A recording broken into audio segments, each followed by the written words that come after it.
Welcome to this section of electrostatics. और आज हम लोग बात करेंगे इक्विपोटेंशियल सरफेस के बारे में। आज हम लोग पढ़ेंगे इक्विपोटेंशियल सरफेस। लास्ट क्लास में हमने इलेक्ट्रिक पोटेंशियल और इलेक्ट्रिक पोटेंशियल एनर्जी के बारे में बात की थी, और उसके आगे फिर आज हमारा जो नेक्स्ट लेक्चर है, नेक्स्ट टॉपिक है, वो है इक्विपोटेंशियल सरफेस। तो इक्विपोटेंशियल सरफेस किस तरीके से डिफाइन किया गया है? तो इक्विपोटेंशियल सरफेस एक्चुअली एक इमेजिनरी सरफेस है, और जिसके हर किसी पॉइंट पर जो पोटेंशियल की वैल्यू है वो सेम रहती है, उसको इक्विपोटेंशियल सरफेस हम लोग बोलेंगे। तो अगर मैं इसको डिफाइन करूं तो it is an imaginary surface at every point of that. It is an imaginary surface at every point of that. The potential is same, called an equipotential surface. Equipotential surface एक ऐसा imaginary surface जिसके पर हर किसी point पर potential की value same हो, उसको हम इक्विपोटेंशियल सरफेस बोले जाएंगे। जैसे फॉर एग्जांपल, अगर मैं एग्जांपल के तौर पे बात करूं, लेट अस सपोज ये एक आइसोलेटेड पॉइंट चार्ज है, और इस आइसोलेटेड पॉइंट चार्ज की वजह से मैं आर डिस्टेंस पर कोई पॉइंट पी लोकेटेड है, मैं यहाँ पर पोटेंशियल निकालूंगा तो जो पी पॉइंट पर पोटेंशियल आएगा उसकी वैल्यू आ जाएगी के इंटू क्यू अपॉन आर। अब इस आइसोलेटेड पॉजिटिव पॉइंट चार्ज की वजह से एक पॉइंट यहाँ पर मेरे पास है, लेट अस सपोज एस, और एस जो पॉइंट है उसकी डिस्टेंस भी मैंने मान ली सपोज करो आर की ही बराबर है। अगर मैं एस पर पोटेंशियल निकालूंगा तो उसकी वैल्यू भी कितनी आ जाएगी, के इंटू क्यू अपॉन आर। तो इस तरीके से अगर इस लोकस की अगर मैं बात करूं, जो कि सारे के सारे लोकस आर डिस्टेंस पर हैं इस आइसोलेटेड पॉइंट चार्ज से, तो उन सब लोकस पर या उन सब सरफेस पर इलेक्ट्रिक पोटेंशियल की वैल्यू सेम होगी, और इस सरफेस को, जो कि इमेजिनरी सरफेस है, वो हमारा इक्विपोटेंशियल सरफेस कहलाएगा। ओके, नाउ अगर मान लो ऐसा केस नहीं होता तो कुछ पोटेंशियल ग्रेडियंट डेवलप हो जाती, और पोटेंशियल ग्रेडियंट की वजह से जो इलेक्ट्रिक फील्ड होगा वो फ्री चार्जेस को मूव कराएगा थ्रू आउट द कंडक्टर। ठीक है, तो ध्यान रखना कि इलेक्ट्रिक पोटेंशियल सरफेस या इक्विपोटेंशियल सरफेस जो एक इमेजिनरी सरफेस है जिसके हर किसी पॉइंट पर पोटेंशियल की वैल्यू सेम होती है। और मैं आगे इसके बारे में बात लिख दे रहा हूँ, जो कि बहुत इंपॉर्टेंट बात है। If it were not so, और some potential gradient or some potential gradient is developed. Okay ना, अगर ऐसा केस नहीं होता कि हर जगह पर सेम पोटेंशियल ना रहे या फिर कुछ पोटेंशियल ग्रेडियंट वहाँ पर डेवलप हो जाएगी, then electric field will move the free charges throughout the conductor. Okay, if it were not so or some potential gradient is developed, then electric field will move the free charges throughout the conductor to equate the potential, तो अब तक इतनी जितनी हमने बातें पढ़ी है उस बात का सिर्फ इतना कंक्लूजन है। जो हमने बात पढ़ी है उसमें हमने ये बात बताई है कि इक्विपोटेंशियल सरफेस किसको बोला जाता है। तो इक्विपोटेंशियल सरफेस बेसिकली एक इमेजिनरी सरफेस है, एक ऐसा इमेजिनरी सरफेस है जिसके हर किसी पॉइंट पर या एवरी पॉइंट पर जो पोटेंशियल की वैल्यू होगी वो सेम होगी। उस इमेजिनरी सरफेस को हम इक्विपोटेंशियल सरफेस कहेंगे। इक्विपोटेंशियल सरफेस किसी भी शेप का हो सकता है।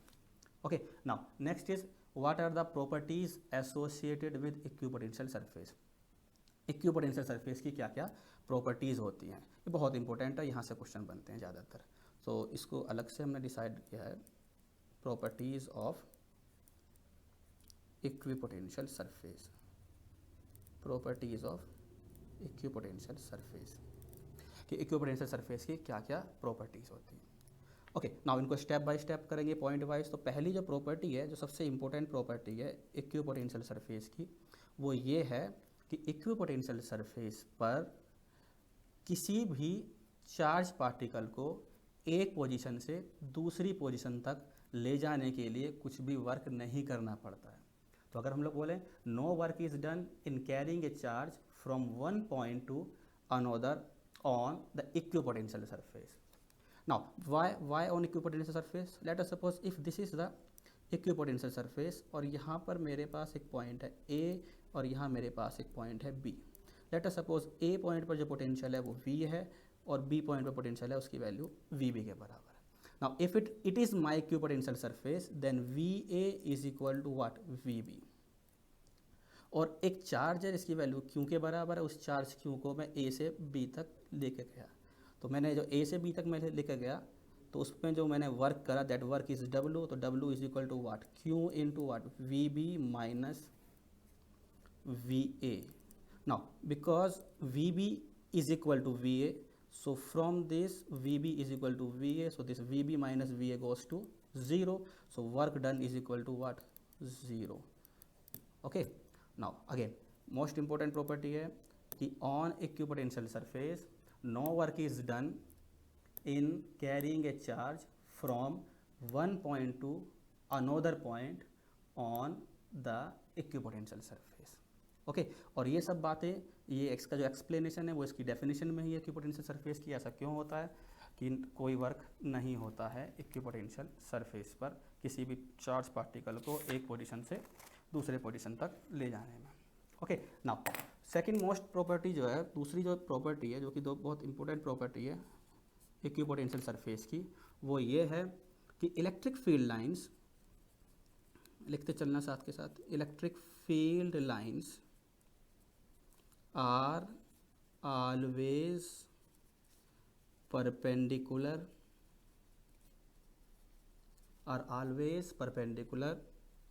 to the equipotential surface।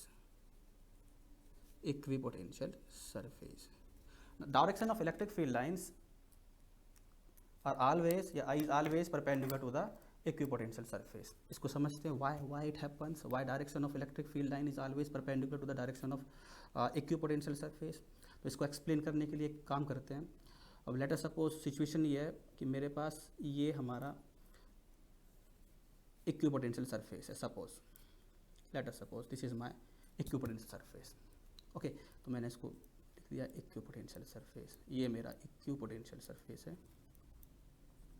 Okay, और सपोज जो इलेक्ट्रिक फील्ड लाइन है उसकी डायरेक्शन इक्विपोटेंशियल सरफेस के परपेंडिकुलर नहीं है, किसी एंगल थीटा पर है। मैंने मान लिया इक्विपोटेंशियल सरफेस से किसी एक्यूट एंगल थीटा पर है, मैंने मान के चल लिया। लेट अस सपोज कि डायरेक्शन ऑफ इलेक्ट्रिक फील्ड या direction of electric field lines है that is at an angle of theta with the direction of equipotential surface. Okay, now if this is the point A और यहाँ पे मेरे पास जो charge है, let us suppose charge की value q रखी हुई है, और इस चार्ज को ए पॉइंट से बी पॉइंट तक मैंने एफ फोर्स अप्लाई करके ds डिस्टेंस इसको मूव कराया। ओके, टास्क समझ में आई? पहले देखो फिर से क्या है इसमें। सपोज करो इलेक्ट्रिक फील्ड लाइन की डायरेक्शन इक्विपोटेंशियल सरफेस के परपेंडिकुलर नहीं है। ये मेरा इक्विपोटेंशियल सरफेस है, ये जो मेरे पास सरफेस है इमेजिनरी सरफेस, ये इक्विपोटेंशियल सरफेस है। ये मेरे इलेक्ट्रिक फील्ड की डायरेक्शन है जो कि इससे एक एक्यूट एंगल थीटा बना रहा है which is less than 90 degree. और सपोज ये जो पॉइंट चार्ज है, इस चार्ज क्यू को एफ फोर्स अप्लाई करके ds डिस्टेंस मूव करा के मैंने बी डिस्टेंस पॉइंट पर उसको ले गया। तो अगर मैं देखूं तो इस E का कंपोनेंट यहाँ पर आएगा मेरे पास E cos थीटा। तो इसको A पॉइंट से B पॉइंट तक ds डिस्टेंस की मूव करा के इस क्यू चार्ज को जो मैंने वर्क करा that work is equal to force into displacement, and this force is equal to कितना? Q into E into cos theta और इंटू कितना? Displacement ds। सिंपल। ओके, आया समझ में?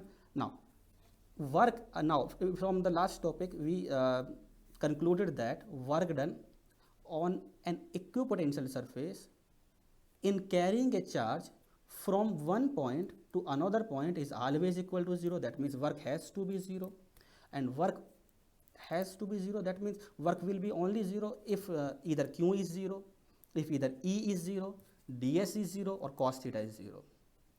चार्ज जो मेरे पास है q, इसकी वैल्यू 0 नहीं है. इलेक्ट्रिक फील्ड मेरे पास, उसकी वैल्यू 0 नहीं है, और जो डिस्टेंस मैंने कुछ मूव कराई है वो भी 0 नहीं है. तो इस वर्क को 0 करने के लिए cos थीटा को 0 होना पड़ेगा. अब दैट मीन्स cos थीटा को 0 होना पड़ेगा, यानी कि थीटा को 90 डिग्री होना पड़ेगा.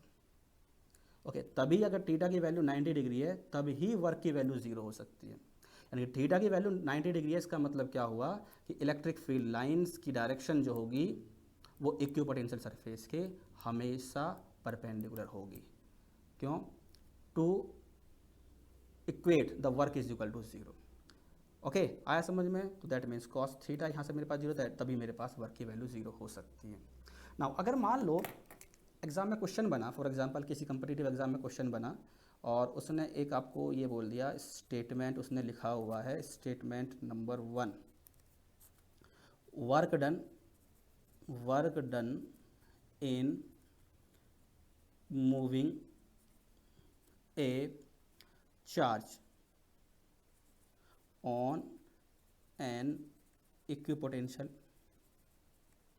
Surface is 0.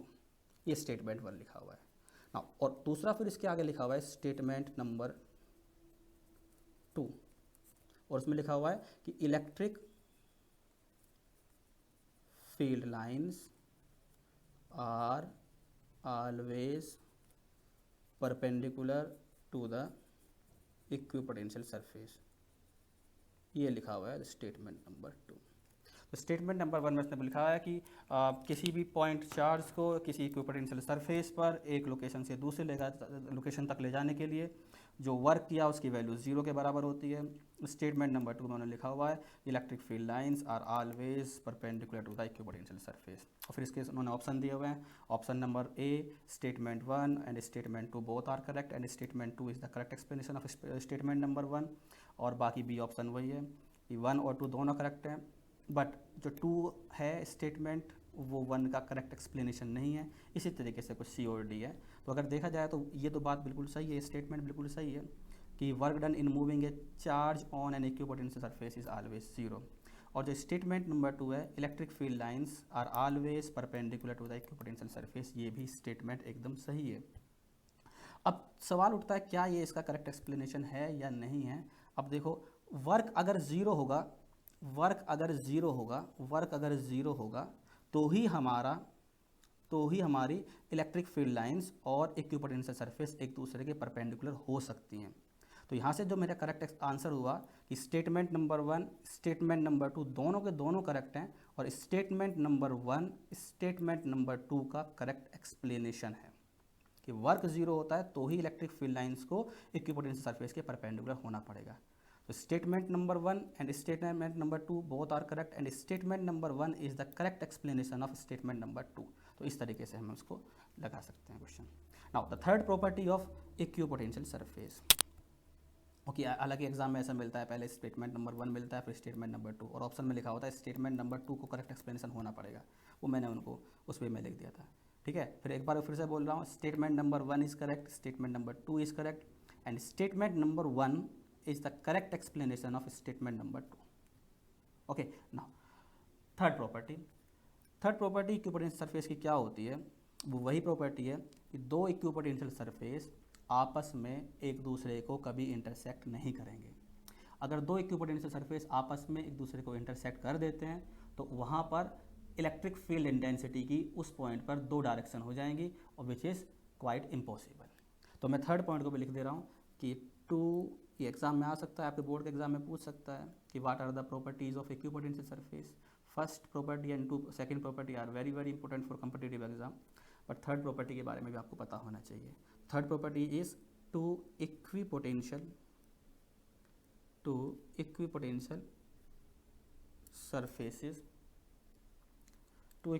surfaces cannot intersect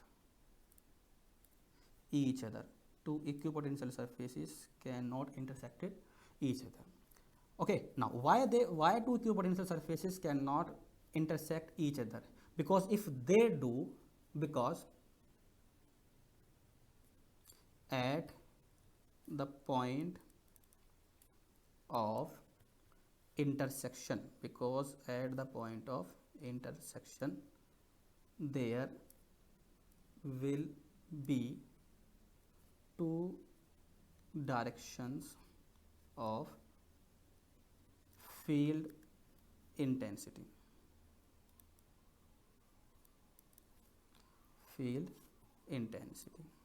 which is impossible. Okay, now two equipotential surfaces can never intersect each other because at the point of intersection there will be two directions of field intensity, which is impossible. So this is the property, these are the three main properties of equipotential surfaces. एक बार फिर से इनको revise करते हैं. तीन important properties क्या थी equipotential surface की. पहली इंपॉर्टेंट प्रॉपर्टी ये थी कि इक्विपोटेंशियल सरफेस पर किसी भी चार्ज को एक लोकेशन से दूसरी लोकेशन तक ले जाने के लिए जो वर्क की वैल्यू होती है, रिक्वायरमेंट होती है, वो जीरो के बराबर होती है. There is no work requirement या फिर there is no work done in moving a charge from one location to another on the equipotential surface.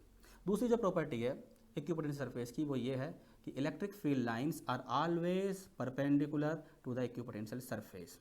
Okay, तीसरी इंपॉर्टेंट प्रॉपर्टी जो अभी मैंने आपको बताई, जो लिखी हुई है, वो ये है two equipotential surfaces can never intersect each other because at the point of intersection there will be two direction of field intensity which is impossible.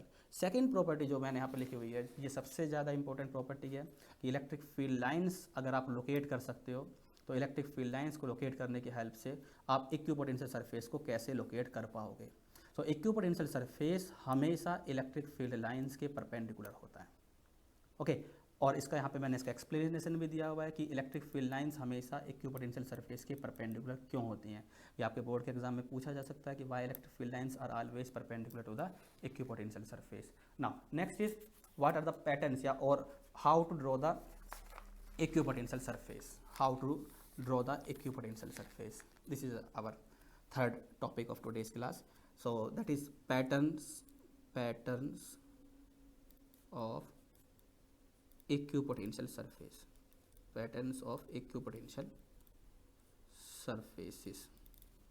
Okay, now इसको पॉइंट बाय पॉइंट पढ़ते हैं. पहला पॉइंट है equipotential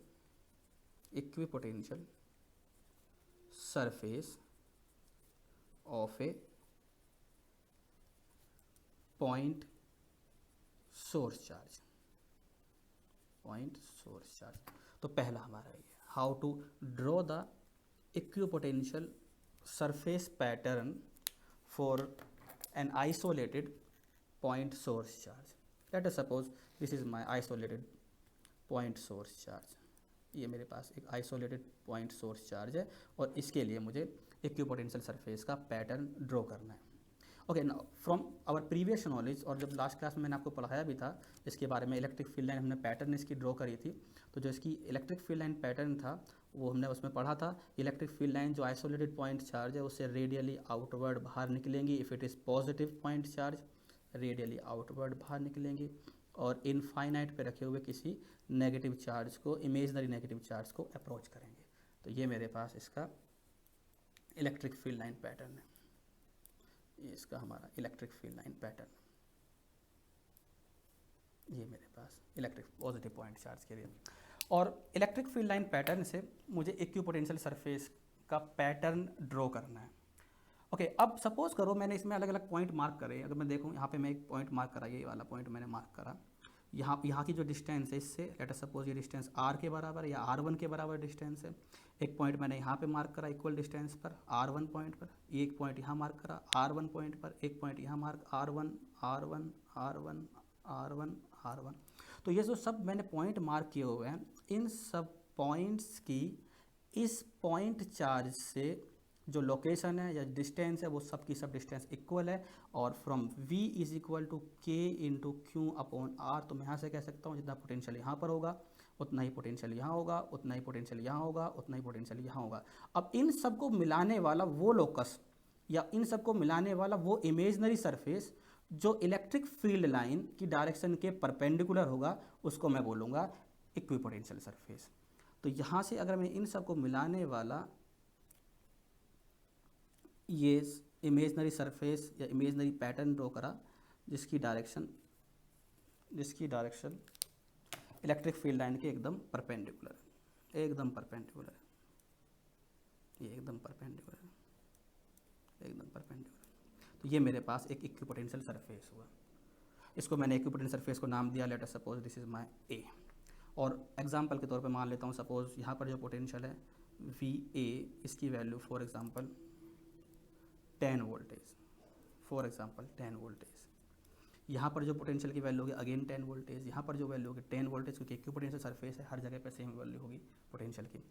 अब ई अगर electric field की बात करी जाए, इलेक्ट्रिक फील्ड की वैल्यू वो होती है मेरे पास माइनस का dV अपॉन dr, ये भी हमने लास्ट क्लास में बात करी थी। ओके, और V इलेक्ट्रिक पोटेंशियल, इसकी वैल्यू हुई मेरे पास K into Q upon R. So dV upon dr अगर मुझे फाइंड आउट करूँ तो dV अपॉन dr इसकी वैल्यू हो जाएगी हमारी that is equal to minus का K into Q upon R square. So dV upon dr that is my potential gradient, ये आर स्क्वायर के इन्वर्सली प्रोपोर्शनल है। अब अगर मैं इसमें एक अगला नेक्स्ट इक्विपोटेंशियल ड्रॉ करूँ पैटर्न, तो ये मेरे पास पॉइंट सपोज करो यहाँ पर वही मैंने मार्क कर लिया B, ये B, ये B, ये B, ये B, ये पैटर्न मैंने पॉइंट मार्क करा। तो ये मेरे इन सबको मिलाने वाला जो मेरा इमेजनरी सरफेस होगा वो नेक्स्ट इक्विपोटेंशियल सरफेस होगा, इक्विपोटेंशियल सरफेस नेक्स्ट। और सपोज करो इस पर जो पोटेंशियल की वैल्यू है लेट अस सपोज वो 8 वोल्टेज है। ओके, और मुझे ये भी पता है कि V is inversely proportional to R, तो जैसे जैसे R की वैल्यू बढ़ती चली जाएगी वैसे वैसे हमारे पोटेंशियल की वैल्यू कम होती जा रही है। यहाँ पे 10 वोल्टेज, यहाँ पे 8 वोल्टेज। अब अगर मैं थर्ड इक्विपोटेंशियल सरफेस ड्रॉ करूँ कंपेयर करने के लिए, तो थर्ड इक्विपोटेंशियल सरफेस अगर मैं ड्रॉ करता हूँ तो ये मेरे पास कुछ यहाँ पे मेरे पास कुछ ऐसा परपेंडिकुलर,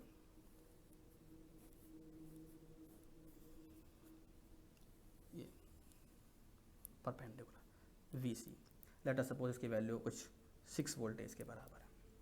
ओके, नाउ अब देखो इसमें एक इम्पोर्टेंट बात ये है कि डिस्टेंस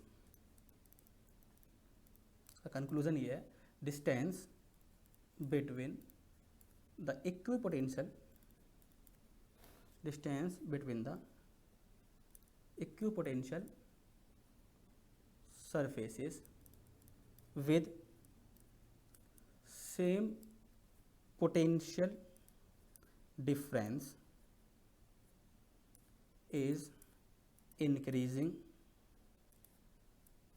in आउटवर्ड डायरेक्शन। वो आप देख भी सकते हो, जैसे जैसे ये मेरे पास इक्विपोटेंशियल सरफेस है, इसके बाद ये अगला आया तो इनके बीच की जो डिस्टेंस है वो थोड़ी ज़्यादा हो गई है। नेक्स्ट इक्विपोटेंशियल सरफेस वो इससे और ज़्यादा डिस्टेंस पर होगा, वही मैं यहाँ पे लिख रहा हूँ। Distance between the equipotential surfaces with the same potential difference is increasing, why it is increasing in what, outward direction, is increasing in outward direction. और ये इंक्रीज हो क्यों रहा है? ये इंक्रीज इसलिए हो रहा है क्योंकि to decrease the magnitude of what, to decrease the magnitude of dV upon dr, to decrease the magnitude of dV upon dr। Okay, this is my first pattern. Now अब इसी में मैं यहाँ पे लिख दे रहा हूँ, वो मैं बना के नहीं दिखा रहा हूँ आपको, कि not if the source charge, that is isolated point charge Q, is negative, if the source charge is negative, then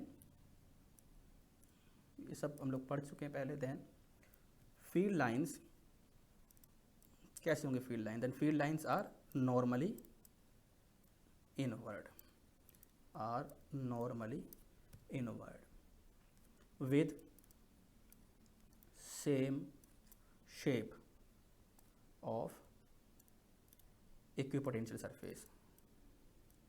Equipotential surface. Okay, now potential of these surfaces is decreasing in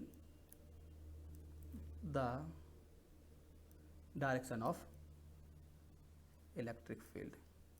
ना ये तो बहुत आसान है, आप इससे खुद pattern draw करके देख सकते हो. यहाँ पे इन रिलेशन की हेल्प से इनको वेरीफाई भी कर सकते हो. तो अभी हमने इक्विपोटेंशियल सरफेस एक पॉइंट सोर्स चार्ज के लिए, पॉजिटिव पॉइंट सोर्स चार्ज के लिए ड्रॉ करके दिखाया है, और नेगेटिव पॉइंट सोर्स चार्ज के लिए मैंने सिर्फ ऐसे उसके पॉइंट्स लिख के छोड़ दें, क्योंकि वो बिल्कुल इसके जैसा ही होगा पैटर्न. तो बस इलेक्ट्रिक फील्ड लाइंस की डायरेक्शन चेंज हो जाएगी, ये रेडियली आउटवर्ड निकली, वो रेडियली इनवर्ड होगा, और जो पोटेंशियल होगा उनके सरफेस का वो डिक्रीज होगा in the direction of electric field. Okay, now third जो पैटर्न है हमारा वो है इक्विपोटेंशियल सरफेस. सॉरी, सेकंड जो पैटर्न है हमारा वो है equipotential surface. Equipotential surface of a pair of two charges of equal magnitude. अब इसके लिए हम इक्विपोटेंशियल सरफेस का पैटर्न ड्रॉ करेंगे. Equipotential surface of a pair of two charges of equal magnitude. Again फिर से पहले वही अपना electric field lines pattern draw करेंगे. इलेक्ट्रिक फील्ड लाइंस पैटर्न के अकॉर्डिंग हम इक्विपोटेंशियल सरफेस पैटर्न को ड्रॉ करेंगे. तो पहले अगर मैं देखूं कि मेरे पास इक्वल मैग्नीट्यूड के दो पॉइंट चार्जेस हैं और उनके लिए हमें electric field line pattern draw करना है. लेट अस सपोज एक तो पॉइंट चार्ज ये है मेरे पास प्लस क्यू, और एक दूसरा पॉइंट चार्ज सपोज करो ये रहा plus Q of equal magnitude. अब इसका अगर electric field line pattern draw करें तो इसका इलेक्ट्रिक फील्ड लाइन पैटर्न कुछ इस तरीके से आया था. ये हमने लास्ट क्लास में ड्रॉ किया था, अगर आपको याद हो. इनका न्यूट्रल पॉइंट आता है इनके बीच में कहीं. अब सेम मैग्नीट्यूड के हैं तो इनका न्यूट्रल पॉइंट तो एक्जैक्टली मिडिल में ही आएगा. ये तो इस बात का ध्यान रखेंगे. तो इनका कुछ इलेक्ट्रिक फील्ड लाइन पैटर्न कुछ इस तरीके का ये बना था हमारा.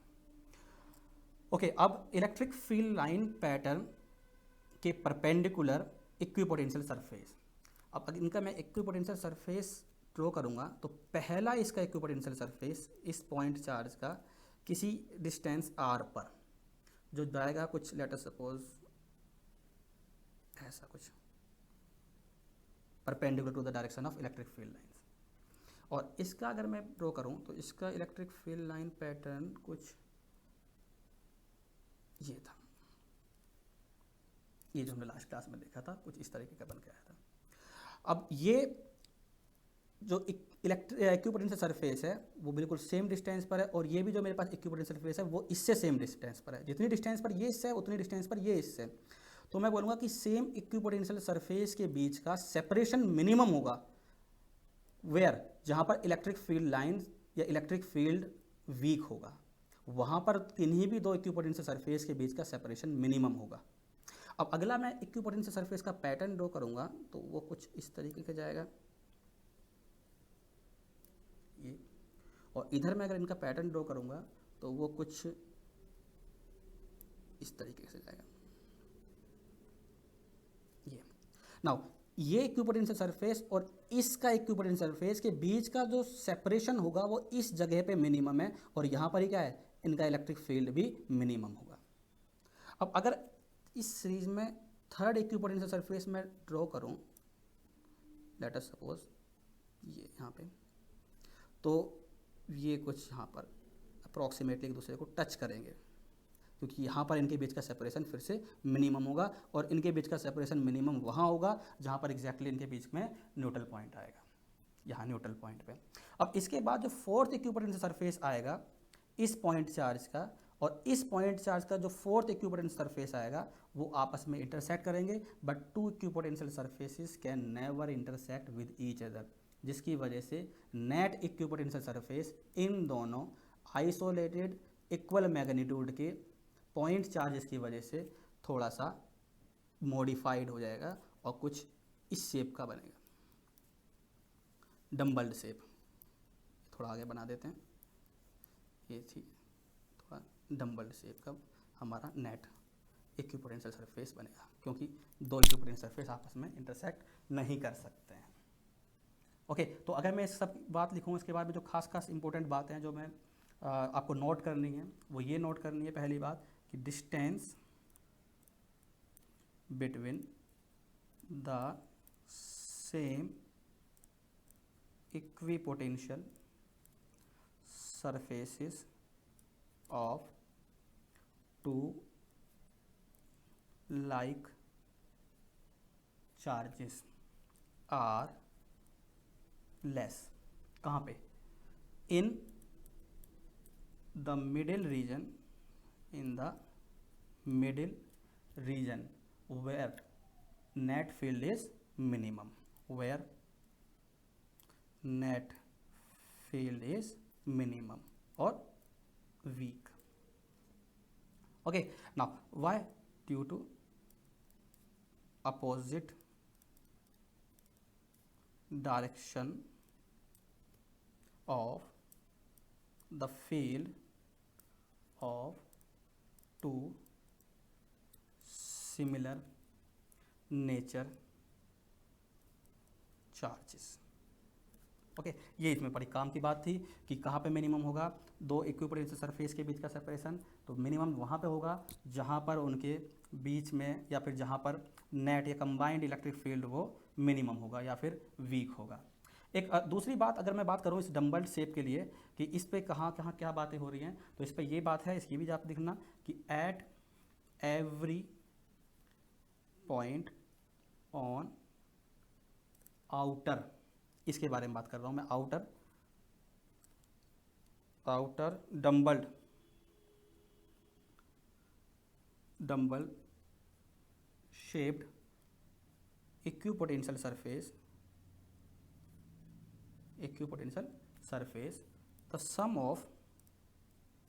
the sum of potential due to each charge is same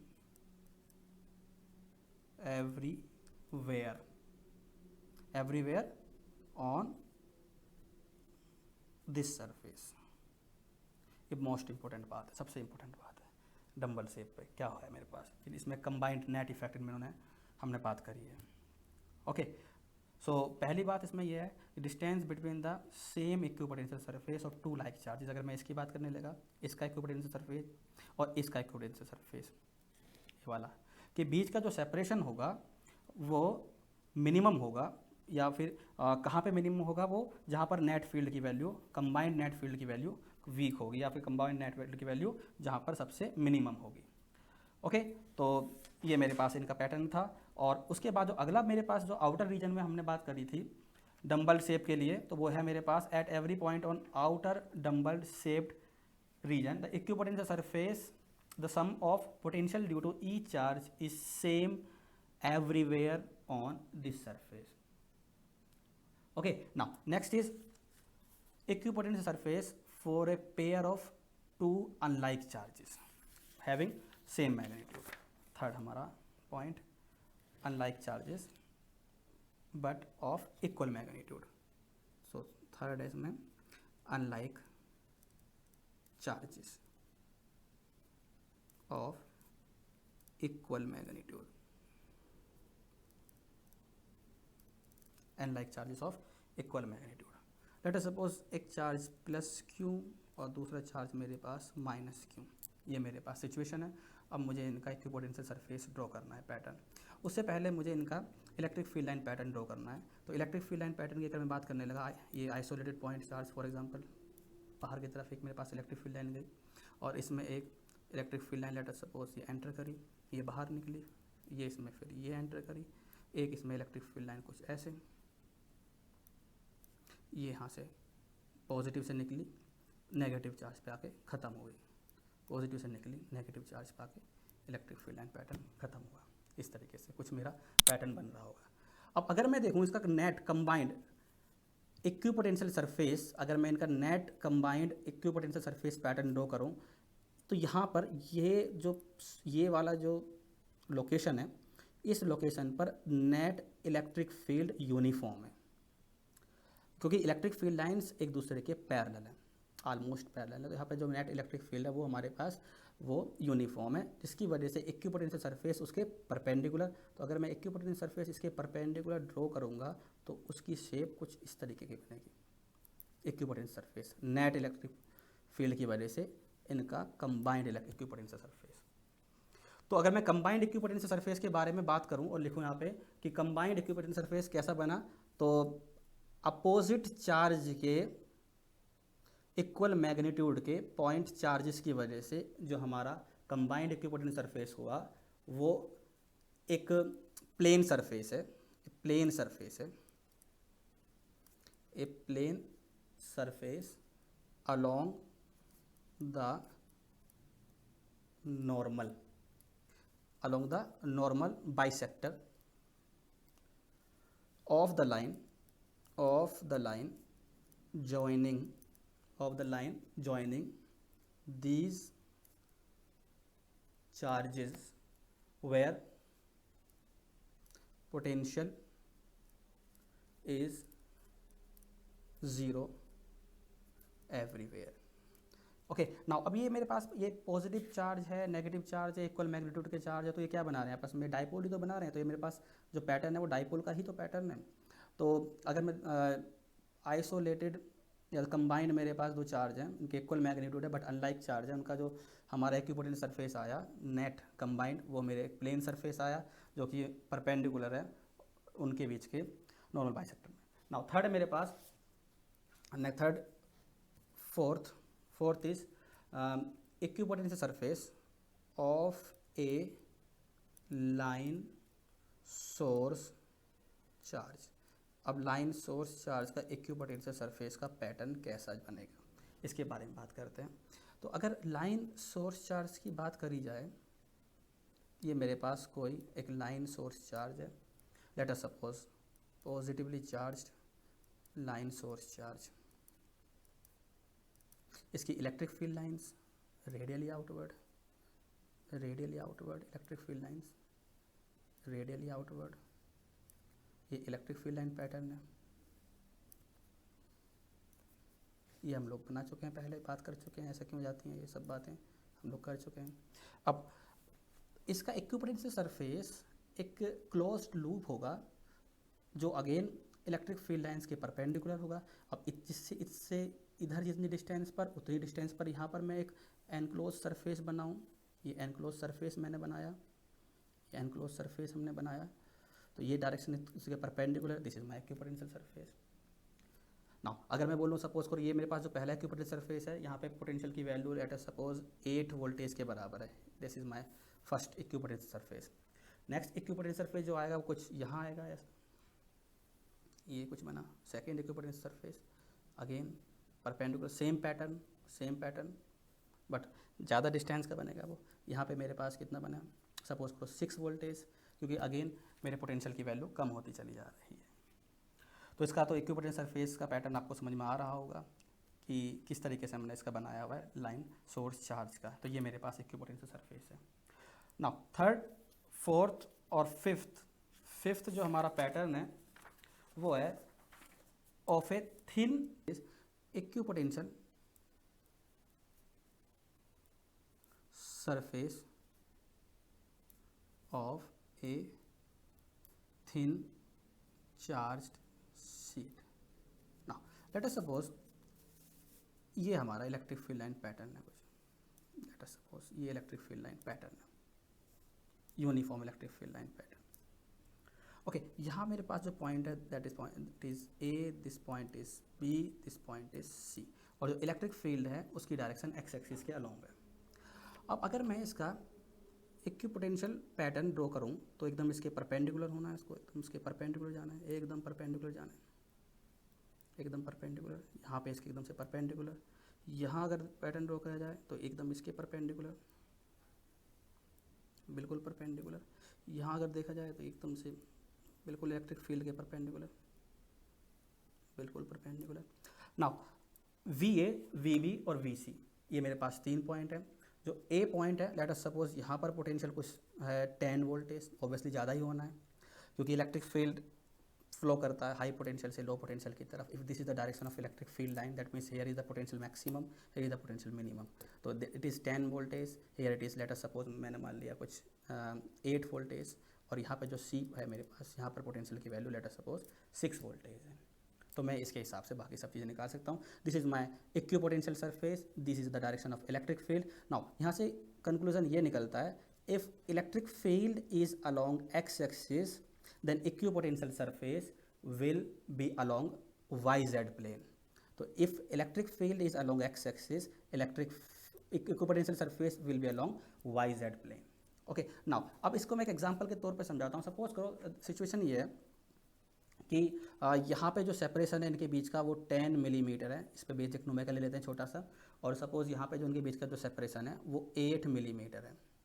कि ए बी और सी जो पॉइंट है हमारे वो इक्वल डिस्टेंस पर नहीं है। ए और बी के बीच में जो सेपरेशन है वो 10 मिलीमीटर के बराबर है, और बी और सी पर जो डिस्टेंस है हमारे पास वो 8 मिलीमीटर के बराबर है। ए पर जो मेरे पास पोटेंशियल है इक्विपोटेंशियल सरफेस पर, उसकी वैल्यू 10 वोल्टेज एवरीवेयर। बी जो पॉइंट है उस पर इक्विपोटेंशियल सरफेस पर वैल्यू जो है 8 वोल्टेज एवरीवेयर, और यहाँ पर जो मेरे पास वैल्यू है वो 6 वोल्टेज एवरीवेयर। तो अगर मैं E1 की वैल्यू निकालूँ, E1 what is E1, this is my E1 ए और बी के बीच में, तो E1 की जो वैल्यू हो जाएगी वो हो जाएगी हमारे पास delta V upon R. Delta V upon R, delta V is what, A और बी के बीच में, यानी 10 minus 8 upon R, R is 10 millimetre, यानी कि 10 into 10 is to the power minus का 3। This is my E1। So E1 की value अगर मैं सोल्व करूँ तो 2 इंटू 10 की power 3 upon 10। Now it is equal to 200 volt पर metre. This is E1। This is the electric field between A and B. Now E2, suppose this is E2 electric field between B and C, that is E2 is equal to 8 minus 6, that is delta V upon R, that is 8 into 10 is to the power minus का 3. Now it is 2 upon 8 into 10 to the power 3. It is approximately actually it is 250 volt per meter. Now from this I can say E2 is more than E1. Okay, so minimum is the separation between two equipotential surfaces, higher is the net electric field in between these two equipotential surfaces. तो यहाँ पर A और B जो equipotential surface है इनके बीच का separation ज़्यादा है B और C जो इक्विपोटेंशियल सरफेस है इनके बीच के सेपरेशन से, लेकिन जो इलेक्ट्रिक फील्ड है E2 इसकी वैल्यू ज़्यादा है E1 से मेरे पास आई। ओके, तो that's all about today's class. आज हमने इक्विपोटेंशियल सरफेस के बारे में बात की। नेक्स्ट क्लास में हम लोग इस पर बेस कुछ क्वेश्चंस होंगे उनको डिस्कस करेंगे, अच्छे अच्छे क्वेश्चंस जो होंगे, और इसके असाइनमेंट हम अपलोड कर देंगे। Okay, thanks.